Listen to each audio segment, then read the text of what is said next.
नमस्कार दोस्तों, मेरे चैनल पर आपका स्वागत है। दोस्तों, आज हम हिंदी का फुल टेस्ट करेंगे जो आपकी परीक्षाओं के लिए बहुत ही महत्वपूर्ण है। तो आइए देखते हैं पहला प्रश्न क्या है हमारा। जानकी मंगल किसकी रचना है? जानकी मंगल किसकी रचना है? तुलसीदास की, केशवदास की, सूरदास की कि कबीरदास की? तो जानकी जो मंगल है वो तुलसीदास की रचना है। तुलसीदास ने जानकी मंगल के साथ साथ पार्वती मंगल भी लिखी है। और कौन कौन सी लिखी है? हनुमान वाहक भी लिखी है इन्होंने। हनुमान वाहक ये रचना है, ये तुलसीदास ने लिखी है। केशवदास ने कौन कौन सी लिखी है रचना? केशवदास की अगर बात कर ली जाए तो केशवदास ने कौन कौन सी लिखी है? कविप्रिया,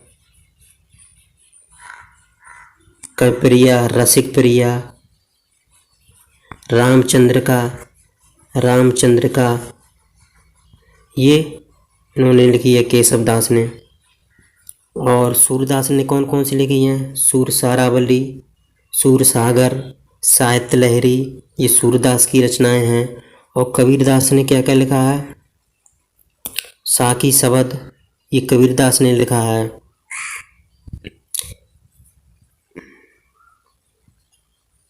प्रश्न नंबर 2 है दोस्तों, आंसू जो है, आंसू किस लेखक की रचना है? आंसू किस लेखक की रचना है? सुमित्रानंद पंत की है, जयशंकर प्रसाद की है, रामधारी सिंह दिनकर की है कि महादेवी वर्मा की है? तो आंसू जो है वो जयशंकर प्रसाद के द्वारा लिखी गई है, आंसू। और आंसू के साथ साथ जयशंकर प्रसाद ने और कौन कौन सी रचनाएं की हैं वो भी देख लेते हैं। वो तो जयशंकर प्रसाद ने लहर और कामायनी, और कौन सी लिखी है? झरना, ये सारी जो रचनाएं हैं वो जयशंकर प्रसाद ने लिखी हैं।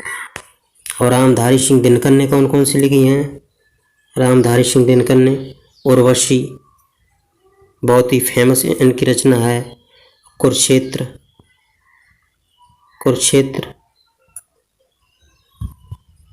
भी रामधारी सिंह दिनकर ने लिखी है। और महादेवी वर्मा ने कौन कौन सी लिखी हैं? महादेवी वर्मा फर्रुखाबाद जिले में इनका जन्म हुआ था। और इन्होंने कौन कौन सी रचनाएं लिखी हैं? यामा, दीपशिका, नीरजा।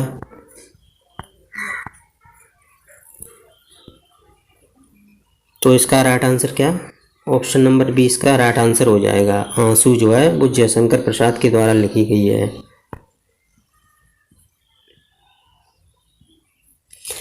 हिंदी वर्णमाला में ऊष्म व्यंजन कौन से हैं? हिंदी वर्णमाला में ऊष्म व्यंजन कौन कौन से हैं? सा हा है, ता था दा धा है कि टा ठा डा ढा है कि चा छा जा झा है? तो ऊष्म व्यंजन कौन कौन से होते हैं? तीनों सा और हा ये ऊष्म व्यंजन होते हैं। ऊष्म व्यंजन वे होते हैं जिन व्यंजनों का उच्चारण करते समय वायु मुख के किसी स्थान विशेष के घर्षण के माध्यम से बाहर निकलती है, उन्हें ऊष्म व्यंजन कहते हैं।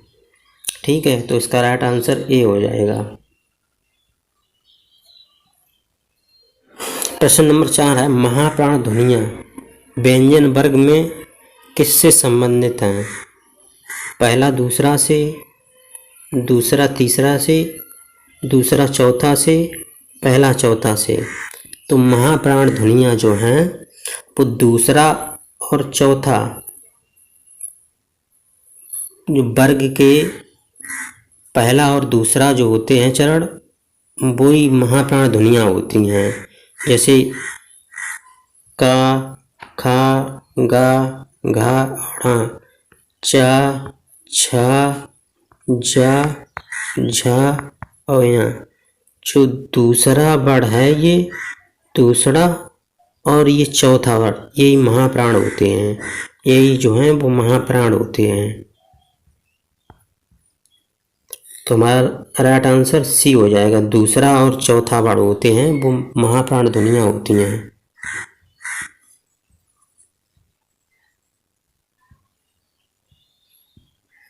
रिक्शा शब्द किस भाषा का है? रिक्शा शब्द जो है वो वो किस भाषा का है? अंग्रेजी का है, उर्दू का है, कि तुर्की का है, कि जापानी का है?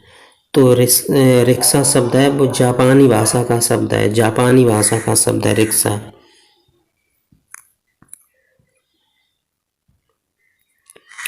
हरियाली, हरियाली में कौन सी संज्ञा है? हरियाली में कौन सी संज्ञा है? जातवाचक संज्ञा है, समूहवाचक संज्ञा है, भाववाचक संज्ञा है, कि व्यक्तिवाचक संज्ञा है? हरियाली में भाववाचक संज्ञा है। भाववाचक संज्ञा किसे कहते हैं? जिस संज्ञा शब्द से किसी के गुण दोष आदि का पता चलता है उसे हम भाववाचक संज्ञा कहते हैं। तो हरियाली में भाववाचक संज्ञा है।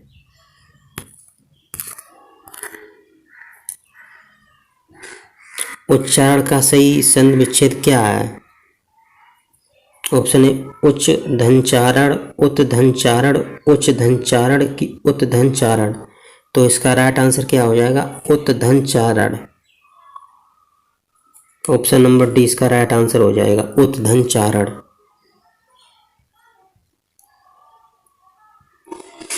कर्मधारय समास का उदाहरण है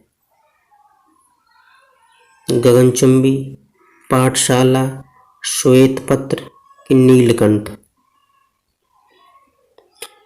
तो इसमें कर्मधारय समास कौन से में है बताइए? ऑप्शन नंबर सी श्वेत पत्र में जो है वो कर्मधारय समास है, कर्मधारय समास है। श्वेत पत्र में कर्मधारय समास है। और कर्मधारय समास वो होता है जिसका उत्तर पद प्रधान होता है, पूर्व पद व उत्तर पद में विशेषण विशेष होता है, और विग्रह करने पर है जो के समान आए, विग्रह करने पर है जो के समान आए वहाँ पर कर्मधारय समास होता है।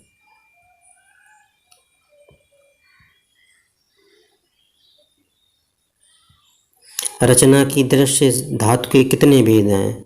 तो रचना की दृष्टि से धातु के कितने भेद हैं? Option A 1, option B 2, option C 3, option D 4। तो रचना की दृष्टि धातु के 3 भेद होते हैं, धातु के 3 भेद होते हैं। तो ऑप्शन नंबर सी इसका राइट आंसर हो जाएगा, option number C, option number C इसका राइट आंसर हो जाएगा।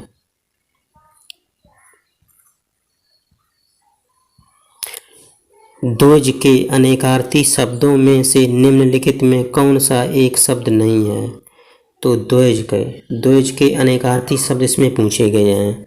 तो द्विज के अनेकार्थी शब्द कौन कौन से होते हैं? ब्राह्मण, पक्षी, दांत, कि विधेय? तो द्विज का अर्थ ब्राह्मण भी होता है, पक्षी भी होता है, दांत भी होता है, और विधेय नहीं होता है।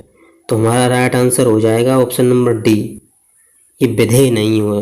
द्विज का मतलब विधेय नहीं होता है, ठीक है।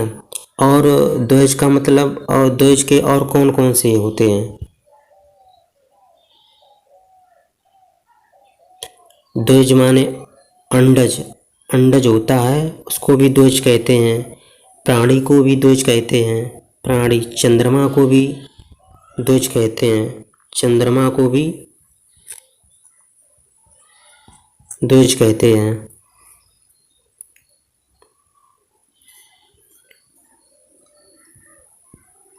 गौरव का विलोम शब्द है, गौरव का विलोम शब्द है लाघव है, कि लघुत्व है, कि लघुता है, कि लघुत्तम है? तो गौरव का विलोम शब्द होता है लाघव।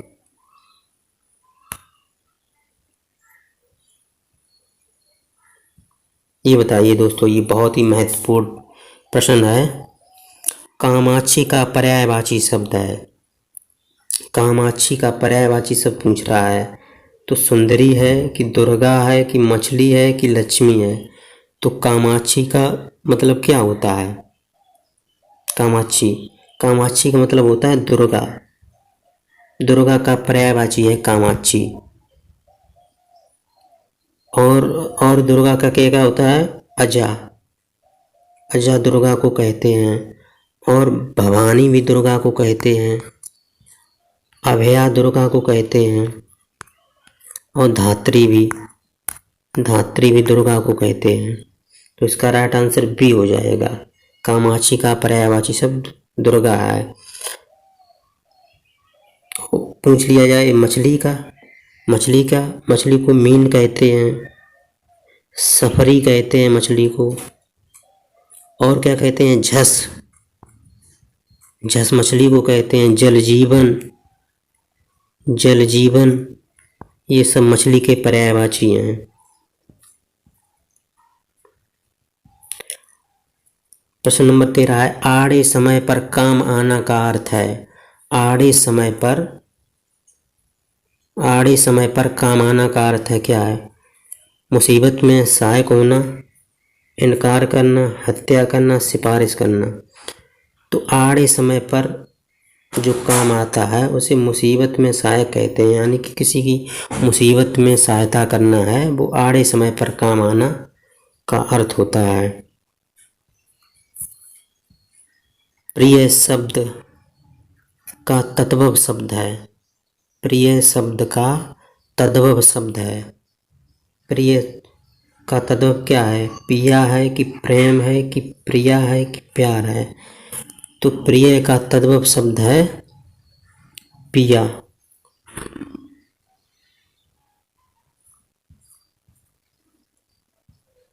शुद्ध वर्तनी वाला शब्द है।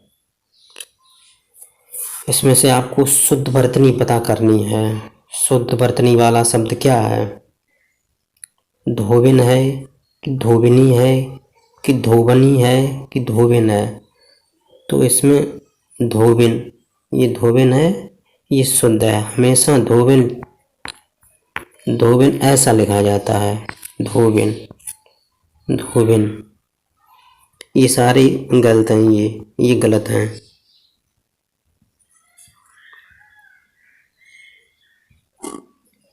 निम्नलिखित वाक्यों में शुद्ध वाक्य है। निम्नलिखित वाक्यों में शुद्ध वाक्य है। श्री कृष्ण के अनेकों नाम हैं, ये गलत है। भगवान श्री कृष्ण के अनेकों नाम का उल्लेख मिलता है, ये भी गलत है, ये भी गलत है। श्री कृष्ण को अनेकों नामों से पुकारा जाता है, गलत है। श्री कृष्ण के अनेक नाम है, ये बिल्कुल सही है। झंडे की इज्जत किसकी रचना है? झंडे की इज्जत किसकी रचना है?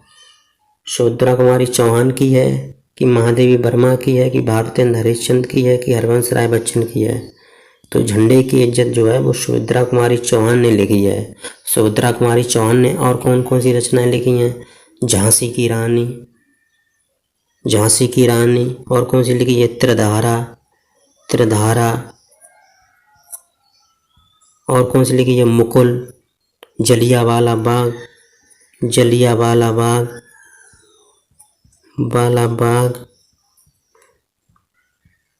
ये सारी रचना हैं वो सुभद्रा कुमारी चौहान की हैं। महादेवी वर्मा ने कौन कौन सी लिखी हैं?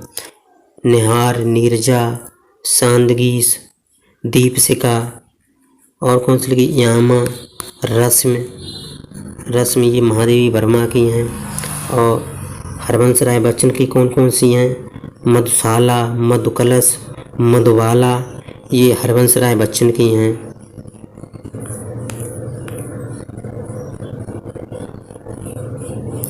निम्नलिखित बोलियों में से पूर्वी हिंदी की बोली नहीं है।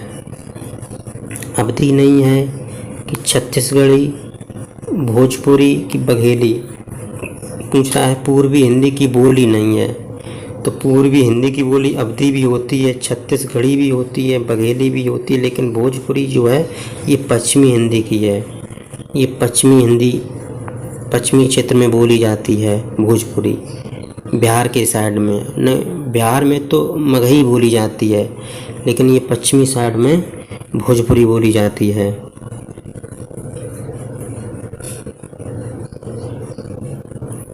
जिस पेड़ के पत्ते झड़ गए हों के लिए एक शब्द है, तो कौन सा है?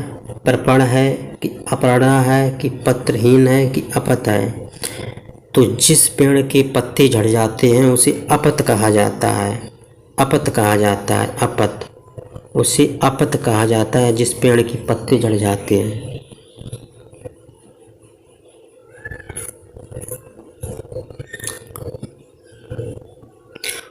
शोक किस रस का स्थायी भाव है? शोक जो है वो किस रस का स्थायी भाव है? शांत रस का, करुण रस का, हास्य रस का कि वीर रस का? तो शोक है वो करुण रस का स्थायी भाव है। ठीक है।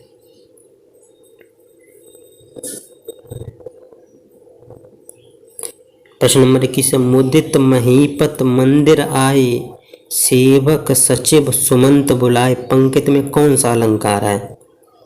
उपमा है कि रूपक है कि अनुप्रास है कि यह यमक है? तो मुदित महीपत मंदिर आए, सेवक सचिव सुमंत बुलाए। तो माँ माँ माँ माँ और सा की यहाँ पर बार बार आवृत्ति हो रही है। जिस शब्द की बार बार आवृत्ति हो तो उसे हम अनुप्रास अलंकार कहते हैं। अनुप्रास अलंकार उसे हम कहते हैं। ठीक है, तो राइट आंसर सी हो जाएगा, अनुप्रास अलंकार।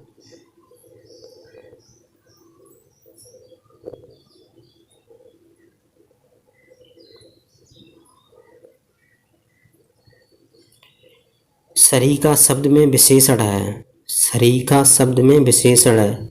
गणनावाचक विशेषण, गुणवाचक विशेषण, समुदायवाचक विशेषण कि क्रमवाचक विशेषण? तो सरीखा का मतलब होता है किसी का गुण आदि का पता लगाना, तो इसमें गुणवाचक विशेषण है। ऑप्शन नंबर बी जो है वो राइट हो जाएगा। तो इसमें गुणवाचक विशेषण है।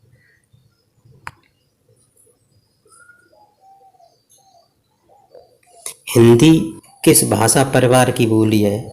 भारूपी, द्रविड़, तिब्बती, चीनी? तो हिंदी भाषा है वो भारूपीय परिवार की बोली है। भारूपीय परिवार की बोली है। भारूपीय परिवार की बोली है।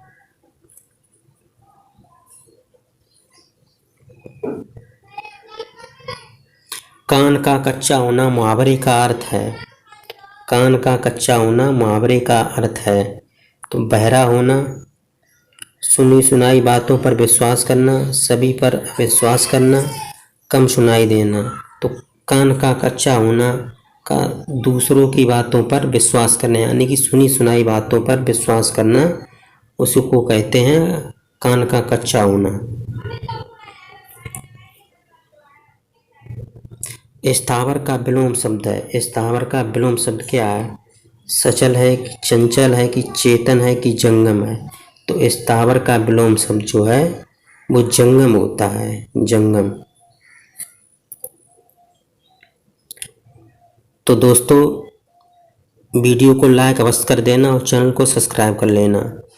आपको ऐसे ही प्रत्येक दिन हिंदी और ईवीएस के वीडियो मिलते रहेंगे।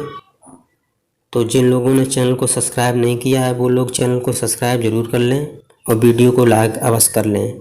जय हिंद, जय भारत, धन्यवाद।